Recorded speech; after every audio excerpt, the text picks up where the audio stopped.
Hey everyone, my name is Zach. I'm a 22-year-old competitive boulderer from Canada, currently living near Frankfurt, Germany. Welcome back to the COMPCLIMB training series, where I record all of my training, provide in-depth analysis of every session, and just chat about climbing with an emphasis on competition. If you enjoy the series, feel free to leave a like on the video and subscribe to the channel. It really helps out a ton. And as you can see today, we have another fun episode. We have Maddie's second episode of this series. We've definitely convinced her that it doesn't impede her training too much, and especially when I just handle like sort of the video editing side and she just like does a voiceover, then it's pretty easy to like get this series out. And like I mentioned in her last episode, I'm just here with her in the voiceover for the first few times that she's doing this because it can be really awkward to talk to the camera at first and like get used to doing the voiceover. When I first started, it was really weird and it was like uncomfortable, and my earlier voiceovers were really bad. And so I'm just kind of joining her to expedite the process and just kind of like ask questions and prompt her and make it like sound more natural. But anyway, we are here in Montreal, as you could notice from the last episode. We're like touring some gyms, preparing for the Jackalope event. And so for this session here, we're at Allez Up in Montreal, and this is our first session after yesterday's pretty intense day of travel. So yesterday we flew from Frankfurt to Montreal, and we had a stopover in Brussels for like an hour, and it was about a 12-hour travel day. So it was actually a bit of a lighter travel day compared to what we've done in the past. So it wasn't too bad. It was like during the day flights. It wasn't like a red eye or anything like that, but we had to get up at 4 a.m. for the flight, so that was pretty intense, and I was tired all day. And then Zach is able to sleep as long as he wants, apparently, but I always sleep the same amount of hours every day. So I woke up at 1 in the morning and I stayed awake the whole day. So this is me training, you know, having been up for already, you know, 8 or 9 hours. And at this point it's like 9 a.m. So I was a little bit tired, and I almost bailed on the whole day before we started this session. Well, you weren't a little bit tired. It was a struggle to drag Maddie to the gym, and she just wanted to lay her on battle day, and I honestly didn't think she was going to be able to climb. She looked like an actual zombie. I was good at 1 in the morning because it felt like the morning, but then I hit like what would have been afternoon in Germany, and it was morning here. And yeah, I was like falling asleep, and I haven't taken caffeine, like I haven't had coffee in a week. I've been kind of weaning myself off of it, and we had to just caffeinate me because it wasn't gonna happen. And actually I felt pretty good for this session. I think it did the trick, but it was pretty touch and go, and we have a second session after this as well. I didn't think I'd be able to do a second session, but the caffeine was working really well, so I had enough energy to do a second session. But yeah, this session was pretty good. It was a little bit jittery, and I was feeling a little bit like weak, a little bit just tired from the travel. But it was pretty good. As I said last time, I'm not really training anything specific, so I'm just kind of messing around, and it's starting to feel like I'm messing around. Like it's been like a couple weeks of this now, and I'm starting to just not really.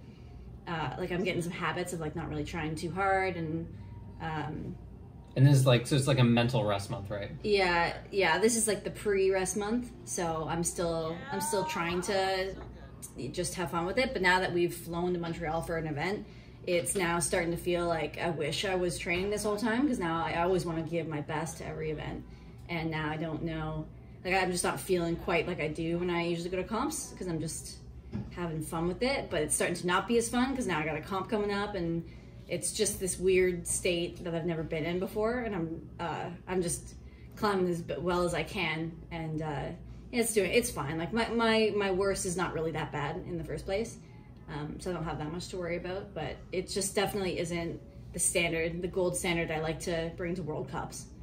So yeah, it's like, even though it's a low stakes event, it's just the nature of being like a super competitive athlete as yourself. It is impossible to let go and just say, I don't care about this result. And that's like a philosophy that Maddie's told me. Like, you know, we've had fun comps in the past before, and I'm like, Maddie, why don't you just go into this comp and, you know, have some fun with it? And she just says, it's your principle is to just, I can't just not care about the result, even if it's the lowest stakes event that it can be. Which is like, obviously, it makes a good athlete.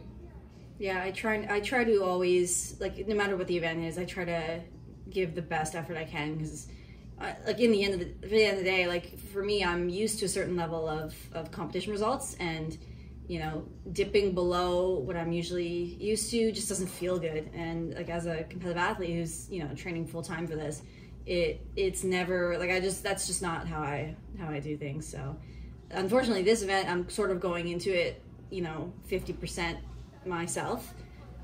So, you know, we'll see if I can turn it on comp day. I have a feeling I can usually just, you know, whatever's been happening, even like a month of bad training, I can just, at a comp, it's fine.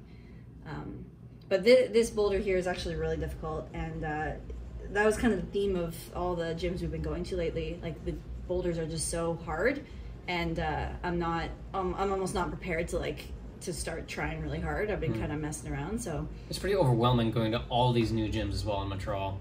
It's like you can't just, it's hard to just pick something and try it. Yeah, and we're like on-siting every time we're here, and I'm trying to like keep the session short, but at the same time I don't really care. But then, you know, I'm starting to get tired and I have a comp, so I do care. But then because I don't care, I just keep trying things. So it's this weird, the sessions are kind of strange. And you know, I'm watching Zach climb, and I usually just go by his schedule these days. So he's climbing, he's usually going overtime, and so I'm going overtime, and it's producing some very odd sessions. But you know, I'm sneaking in some good sends here and there, and I'm having, you know, 80% fun the whole time. So I think it's mostly successful. And something else that's really helpful is when you have like a training partner or someone that's able to watch you climb all the time.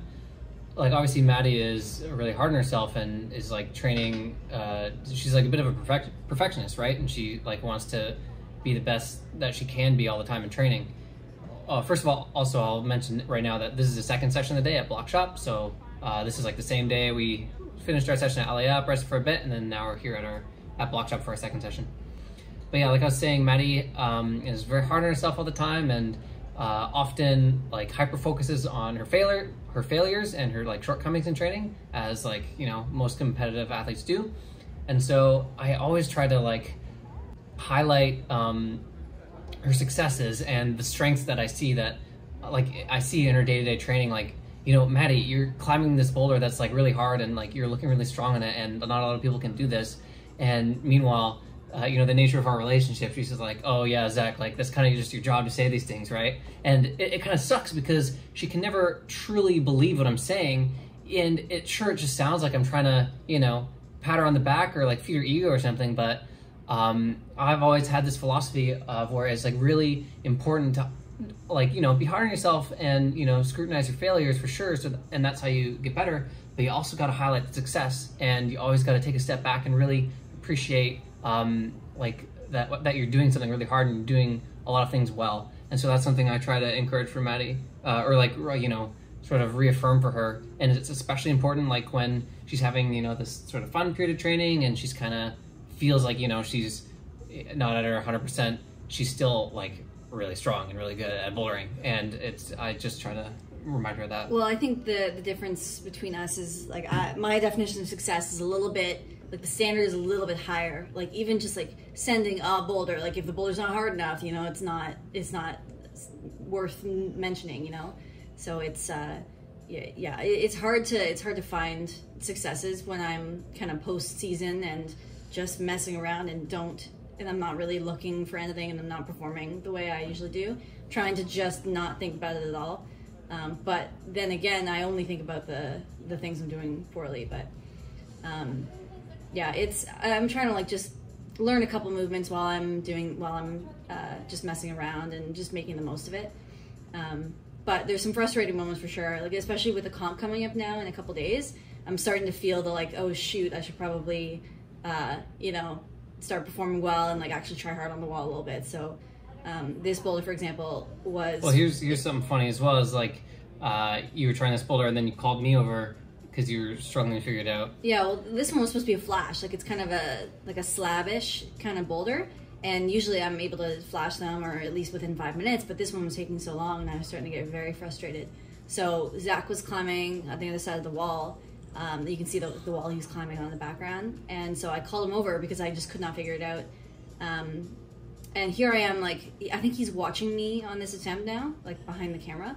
And this is probably my best attempt, but it still felt like really awkward, like the beta that we did find. And but I find that even calling him to watch me just added a little bit of pressure that I think I really haven't had in a while. And it's funny, Matt, you were telling me, so she was in programming in university for a bit, and her stepdad's like a programmer, and sometimes she'd be like, you know, what were you telling me the other day? Yeah, like sometimes I'll be coding and I won't know how to do something, and I'll call Eric over and he'll say, her stepdad is Eric. Yeah, he'll say, what are you trying to do with this program? And I'll say, it's supposed to be doing this, but the computer's not working properly. And he'll say, well, it's not the computer's fault, so just tell me why you think this is how it's supposed to go. And then I'll start explaining it and I'll realize why I was wrong. So that's kind of how we did it. And all you need to do is like have someone ask you the right questions, or have somebody like, you know, watching you, and all of a sudden you feel a bit of pressure. That's kind of like the power of a training partner. And it's like a funny analogy that Maddie was describing to me the other day.